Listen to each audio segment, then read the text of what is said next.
Eu agradeço mais uma vez pela oportunidade de estar aqui com vocês. Peço a Deus, Pai, que seja possível realizar o trabalho edificante nesta casa de luz, que tudo transcorra com paz e harmonia. Graças a Deus, graças a Jesus. A palestra de hoje tem como tema Ser Existencial. Nós vamos falar sobre o significado do ser existencial e vamos utilizar o livro Vida, de Joana de Ângeles. Ela explica para nós que, reencarnado na Terra, o homem passa por diversos progressos e estes progressos vão ser incorporados à sua individualidade. Isso quer dizer que durante todos os anos que nós estamos aqui encarnados, nós passamos por diversas experiências. Todas estas experiências serão, para mim, o patrimônio do meu espírito. Isso tudo está em mim e serve para crescimento moral e mental. Faz com que eu atinja níveis de lucidez que vão servir para que eu tenha compreensão e vivência dos soberanos códigos, ou seja, das leis divinas. Ela ainda explica para nós que nós estamos fadados à felicidade. Vivendo aqui neste mundo, onde existem provas e expiações, mas um dia, à medida que estejamos sempre evoluindo, nós estaremos fadados a alcançar esta felicidade. Ela diz que o ser, quando compreende a grandeza do amor, ele consegue trabalhar pelo bem geral. Ele vai se esforçar na conquista de si mesmo, do próximo, da vida. Tudo o interessa. Ainda esclarece que o significado do ser é conquistado quando ele consegue elevar a percepção da sua realidade. Quando ele consegue, então, se desenvolver e atinge a percepção da realidade, ele vai conseguir compreender o significado de si mesmo, o significado da sua existência aqui na Terra. Para que está reencarnado?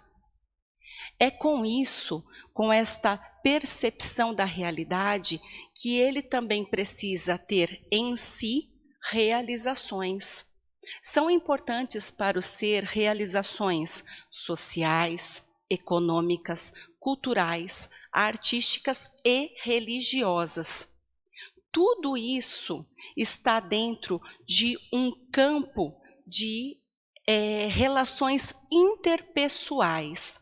Então ele precisa se relacionar com as pessoas do mundo e ele precisa sentir-se satisfeito em todos estes aspectos para que ele possa realmente reconhecer para que está aqui. É importante lutar, lutar para conquistar-se, lutar para superar-se. À medida que ele vai, então, desenvolvendo todos estes conflitos consigo mesmo, diante da vida e do mundo. Mas ele tem que compreender que todos os conflitos pelos quais ele vai estar passando são importantes, porque para ele são como degraus de ascensão. Cada degrau vai estar incorporando em si como um desenvolvimento físico, moral e mental. Todas as lutas do dia a dia, todos os conflitos que ele enfrenta são necessários para que ele possa assimilar o máximo de conteúdo e adicionar como experiências para o próprio ser. Ela ainda vai explicar para nós que a vida interior é tão importante para o ser quanto a alimentação saudável é imprescindível para o corpo físico. Mas esta vida interior, ela deve estar sendo cultivada através da reflexão, da oração e da meditação. Muitas pessoas se preocupam apenas com o corpo e com os bens materiais e se esquecem de valorizar o cultivo de reflexão, meditação e oração, que cuidam da nossa vida interior. Muitos descuidam-se desta vida interior, além de descuidarem-se também dos seus compromissos. Negligenciam os compromissos que são tão importantes para o desenvolvimento de si mesmo. Outras pessoas podem descuidar-se dos relacionamentos, isolam-se. Com isso, estimulam o egoísmo, que é a causa da falta de solidariedade edificante no mundo social. Então vejam o quanto é importante para o ser interiorizar-se, reconhecer-se, para que possa viver no mundo. O significado da sua existência é de fundamental importância para que ele possa assimilar quanto mais conhecimentos e experiências, realizando o que for o seu compromisso ideal, o seu objetivo central, que faz parte desta reencarnação, para que ele possa se sentir realmente realizado, pleno e volte satisfeito para o plano espiritual. Joana de Ângeles ainda nos informa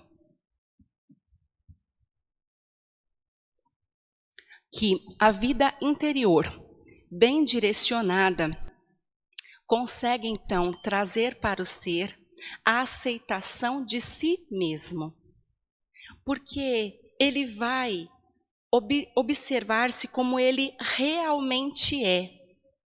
É quando consegue compreender-se como um ser autêntico, ele consegue amar-se, ele não vai supor-se, nem mesmo supor-se acima dos demais, porque consegue se realizar na justa medida, ele se analisa como ele verdadeiramente é.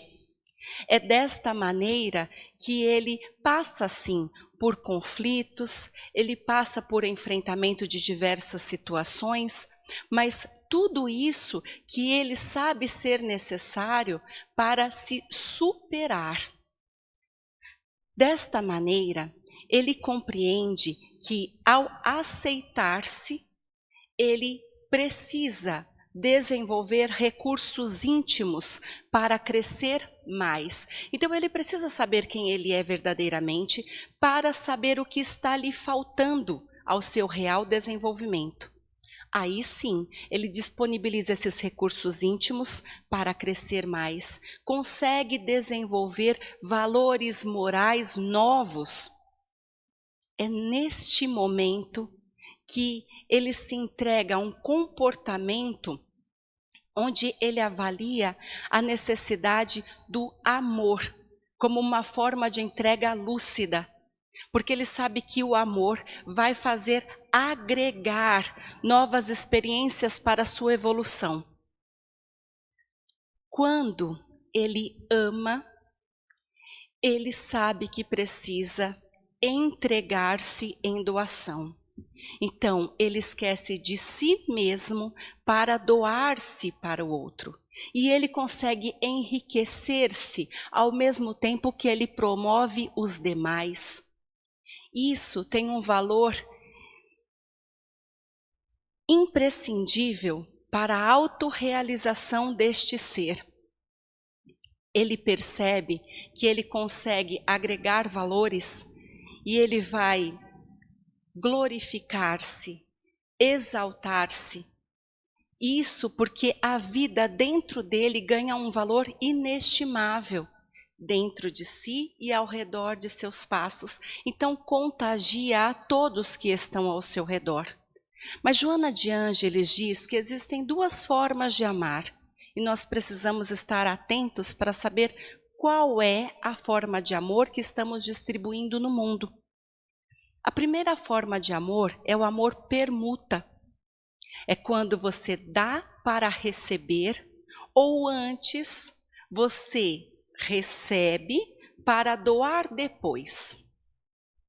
Esta forma de amor está cheia de egoísmo. Joana diz que é o sentimento da criança psicológica, o egoísmo que vai permanecer dominador nestas relações. E isso faz com que dificulte o amadurecimento do ser. Portanto, o amor permuta é quando eu amo a minha filha, quando ela é boa, quando ela é educada, quando ela é atenciosa, quando ela fica ao meu lado sempre que eu preciso e eu desejo, ela é a filha perfeita, eu a amo. Mas se a minha filha é drogada, se envolveu com pessoas que eu disse para não se envolver, se ela engravidou no momento que não era para engravidar, no meu ponto de vista, se ela não me agrada em nenhum aspecto, eu não recebo, então eu não amo. O amor permuta é um amor de egoísmo. O segundo tipo de amor, segundo Joana, é o amor de doação integral. É quando eu amo sem esperar nada em troca. É quando eu realmente me entrego para o ser. Este tipo de amor, quando eu esqueço de mim mesma para me doar integralmente para alguém, seja do meu sangue ou não, é o amor que nós esperamos alcançar aqui na humanidade. É o amor que Jesus nos pede. É o amor que Jesus revelou para nós. E com certeza nós precisamos racionalizar os nossos sentimentos para que possamos despertar este amor e um dia consigamos amar, pelo menos parecido com a forma de amor que Jesus nos apresentou. É desta maneira, com este amor, amor entrega, que o ser alcança real realização.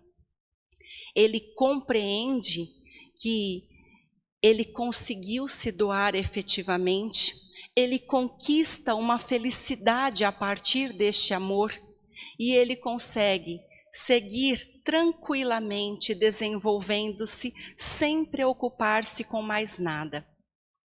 Quando o ser consegue alcançar este tipo de amor dentro ou fora do seu lar, dentro ou fora dos seus relacionamentos mais íntimos, ele também compreende que todas as possibilidades que ele tem, todos os desenvolvimentos que ele faz são importantes para si. Ele é rico de possibilidades e ele se entrega para viver cada uma destas possibilidades, mesmo que surjam obstáculos, porque isso com certeza aparecerá para qualquer um de nós. Mas desta maneira, ele sabe que tem possibilidades e deve pouco a pouco desenvolver-se sem limites. Mas aí ele conseguiu alcançar o autodescobrimento. Ele começa a pensar que deve fazer o desapego. Ele deve se desapropriar de pertences. E aí que os pertences vão ter o valor, vão ter o preço real. Aquele valor que realmente lhes são atribuídos. Claro, ele vai estabelecer aí também menor importância diante de cada um deles, apesar da sua momentânea utilidade. Portanto, um carro é só um carro que serve para me conduzir nos locais necessários. A casa é o meu abrigo, é o local onde eu consigo me restabelecer, me reestruturar, é o meu refúgio, assim como o da minha família. Mas nós precisamos ter real noção do valor de cada um, nem mais, nem menos, é simplesmente um bem material. Quando ele adquire esta consciência, ele passa a se libertar destes valores materiais que o sufocam e aprisionam no mundo. Ele se desenvolve ainda mais. É assim que o ser, ele consegue se tornar pleno, porque ele estará livre dos impedimentos, será rico de aspirações, sem queixas, sem conflitos, pleno. Nós vamos nos lembrar de um trechinho do Evangelho de Mateus, capítulo 6, versículo 25. Não andem cuidadosos da sua vida, pelo que haverá de comer, ou do seu corpo, pelo que haverá de vestir? Não é a alma muito mais do que a comida, e o corpo muito mais do que o vestido? No livro O Evangelho dos Humildes, Eliseu Rigonati nos lembra, em se tratando desta passagem, que a preocupação excessiva dos homens pelos recursos materiais é que traz o desassossego para o ser.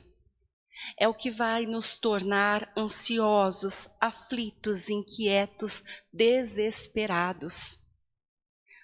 Os homens, eles estão muito preocupados em adquirir o necessário, mas não apenas isso, também o supérfluo. E é nisso que ele concentra suas forças. Este receio de que algo lhe falta, lhe coloca numa luta ansiosa por querer sempre mais. Eliseu Rigonati diz que a providência divina ampara todo o universo. Jesus nos lembrou das aves no céu, dos lírios do campo, e disse que o Pai proveria todas as nossas necessidades. É claro que Jesus não nos pede para cruzarmos os braços e ficarmos numa atitude de ociosos, de preguiçosos, esperando apenas que as coisas caiam do céu, até porque nós estamos falando de desenvolvimento do ser. Nós falamos de experiências, nós falamos de desafios. Nós sabemos que estas lutas, elas são importantes para aquisições morais, intelectuais, emocionais, espirituais. Mas o que Jesus nos pede é para não darmos importância em demasia às coisas materiais, e sim para que possamos nos preocupar muito mais com as coisas do nosso espírito. Fiquemos atentos com a valorização do ser, com os potenciais moralizadores, com todas as aquisições de virtudes que podemos fazer ainda nesta vida, aspirando à elevação máxima nesta vida. Então é com isso que nós devemos nos preocupar, em desenvolvermos o nosso espírito. Nós estamos falando de tudo isso e podemos então pensar que Jesus nos pediu para amarmos uns aos outros. Nós falamos tanto de amor, e quando nós nos amamos, nós conseguimos tratar do nosso espírito. Num outro trechinho do Evangelho, Mateus 6, 31, não se inquietem, não estejam inquietos. Ele, desta forma, novamente, Jesus não está dizendo que nós devemos ser irresponsáveis, que devemos ser indiferentes. No livro Vinha de Luz, Emmanuel diz que Jesus nos recomenda oração e vigilância. O tempo todo nos pede para orarmos e vigiarmos, e Emmanuel diz para nós que nós devemos pensar nas nossas atitudes mentais, renovar as atitudes mentais para evitarmos o pessimismo. Quantos de nós se afligem? E quando refletimos posteriormente, percebemos que não tinha necessidade de nos desesperarmos tanto. Então ele diz renovar as atitudes mentais na obra que o Senhor tem nos chamado para desempenhar. Existem muitas pessoas que estão tão angustiados, que estão sempre nas trevas, apesar do sol que brilha. Apesar de terem pessoas amorosas e amistosas à sua volta, não conseguem confiar em ninguém, conseguem desconfiar da alma mais digna. Então é observarmos a forma como nós estamos nos colocando no mundo. Qual será a minha atitude mental no dia de hoje? como eu fui no dia de hoje? Será que eu trabalhei com esperança? Será que eu trabalhei agradecendo todas as possibilidades que tenho de renovação e de desenvolvimento? Eu observei tudo que me foi entregue, família, trabalho, moradia, todas as condições? Ou será que apesar de tudo isso, eu ainda me vejo como uma pessoa que é vítima, que é aflita, que é doente? Esta forma de me encarar no mundo determina muitas coisas. E também saber que o mundo vai sempre conspirar ao meu favor. Esta posição mental atrai coisas boas, coisas valorosas e me fornece outras oportunidades muito melhores de crescimento. Mas tudo isso vai depender primeiramente da minha condição mental, da forma como eu vejo as coisas. Se os teus olhos são bons, todo o teu corpo será cheio de luz. A maneira como vemos as coisas determina a forma como eu me posiciono e também tudo o que estou conseguindo agregar ao meu ser. Nós devemos sempre pensar nisso. O que estou fazendo no dia de hoje e se eu já consegui adquirir este significado do meu ser. Porque se eu consigo raciocinar diante disso, eu posso agregar estes valores e posso concluir este plano que me foi determinado lá no plano espiritual. Para finalizar, Eliseu Rigonati diz que existem duas grandes preocupações para nós, dois grandes perigos, quando nós estamos sempre muito preocupados na aquisição dos bens materiais. A primeira delas é embrutecer a nossa alma. Eu me preocupo tanto com os bens materiais, eu só penso nas coisas da terra, do mundo, e eu esqueço da centelha divina que guardo em mim. Isso faz materializar o meu perispírito. E isso vai dificultar muito quando eu precisar adentrar o plano espiritual, porque o meu perispírito está materializando-se. O segundo ponto é que eu me afasto de Deus. Estou muito concentrada na matéria, eu me afasto de Deus. Isso traz consequências graves para o espírito. Consequências fatais para o espírito. Isso vai dificultar ainda mais em reencarnações dolorosas, até que a pessoa consiga despertar para a verdadeira vida. Então, sim, nós precisamos desapegar da matéria, utilizando-a no seu justo valor, mas nos preocuparmos muito mais com a evolução da nossa parte espiritual. Eu agradeço pela oportunidade que me foi concedida. Agradeço os seres de luz que estiveram comigo neste momento, me inspirando.